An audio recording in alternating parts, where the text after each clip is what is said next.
Good evening. Today I want to talk about the policy changes in Reserve Bank of India. In India, foreign exchange has been a taboo topic always. In India, an Indian residing in India cannot take money outside the country very easily. This used to be the condition for many years ago. The Reserve Bank used to monitor every single dollar that an Indian spent. Again, we can divide India into two parts, before 91 and post 91. In pre 91, if one had to go abroad, then the amount of dollar you could take was very less. It was less than $10 a day. I remember when I went on a first tour of Europe to US, the maximum I could take out of the India at that time was $750. Imagine living in India and in Europe for a sum of $750 over 30 days. It was very difficult. But because my parents were abroad and my cousins were in America, I could manage. But over a period of time, after the Manmohan Singh reform came, India has gradually opened its capital account. Even though there are still restrictions on capital account, most Indians can take a lot of money outside India, and most Indians have done so. Today, an Indian is allowed to invest $250,000 per year abroad. That is, a family of four can afford to invest $1 million abroad and not worry about it. So, that was an opening of the capital account.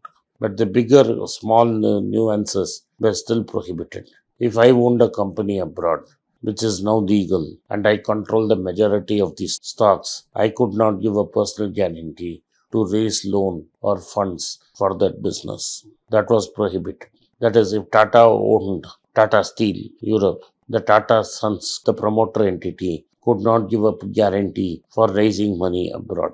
So any company which owns a foreign company cannot raise money for its foreign company by giving a personal guarantee. This, according to me, was idiotic, as most large companies and several small players have invested abroad, grown, and prospered. RBI, in a recent notification, has said that Indian promoters can give guarantee to their foreign banks for monies and amounts borrowed by a foreign company in which they are majority shareholder. This may look like Greek and Latin to you.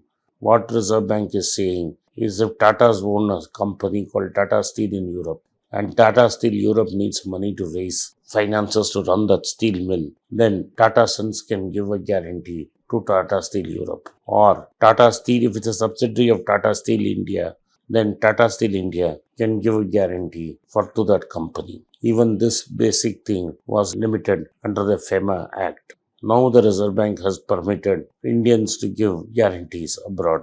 Here, the guarantee is limited by several conditions. So, basically, if I want to give a guarantee for a debt taken by a foreign company in which I am the majority shareholder, then I can execute a guarantee not for the whole sum, but as per terms and conditions that will be given by the Reserve Bank of India.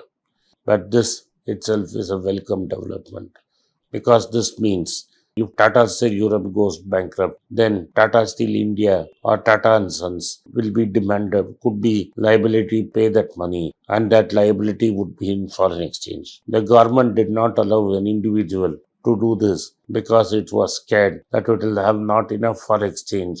If some other person makes a claim on Indian resident and the Indian resident furnishes enough rupees, the Reserve Bank may not have enough US dollars. But today, our reserves have crossed 500 billion and foreign exchange is flowing into India. Therefore, there is no risk in giving a foreign guarantee to a foreign banker based on local Indian assets because the guarantee is not full in nature. Similarly, what they have said is Indians, suppose I have a company here, I can raise foreign money by pledging my foreign shares. That is, in case Tata Sun needs money to develop a new business, then it can pledge its holding of Tata Steel Europe or Jaguar Land Rover with a banker to raise money to set up a company here. So, an Indian can pledge its foreign assets, raise loan for an Indian operation. Similarly, if an Indian wants to raise money in India, he can also offer foreign securities, that is stock, as collateral to an Indian banker or financial institutions. This may look like a small change, but it is a big sea change in the attitude of the Indian central bank and the foreign finance minister. This means more money will flow between India and rest of the world. And this means that we will get more aligned with global financial best practices. Basically, what we are saying is Indians can send their money abroad, buy a new company, and a resident Indian can guarantee the growth of his foreign company when he guarantees with personal liability the loans which his foreign entity has taken. This will mean that other than equity, there are other methods by which a foreign subsidiary of an Indian company can raise money because without personal collateral, nobody is going to give an Indian owned company a lot of money. This will mean that Indian companies owned by Indians will be able to grow much faster and swifter. This also means that India has decided that it has enough reserves and it can make categorical changes to allow Indians to pledge their foreign assets to raise further money for growth. Till today, what was allowed is that you could purchase small things, purchase assets, all this put to limit of $250,000. That limit stays. But once India acquires more capital, even that meaningless limit has to go because any family of four can raise $1 million. But RBI, seeped in the past, is worried about money going out of the country and the country facing a foreign exchange crisis. But India is way above that problem and will not face an exchange related crisis. Thank you for watching. Be rich. It's a great privilege and honor that so many of you in thousands have subscribed to my channel and have supported me. I have written 2 books in English, The Alchemy of Money and Ordinary Stocks, Extraordinary Profits.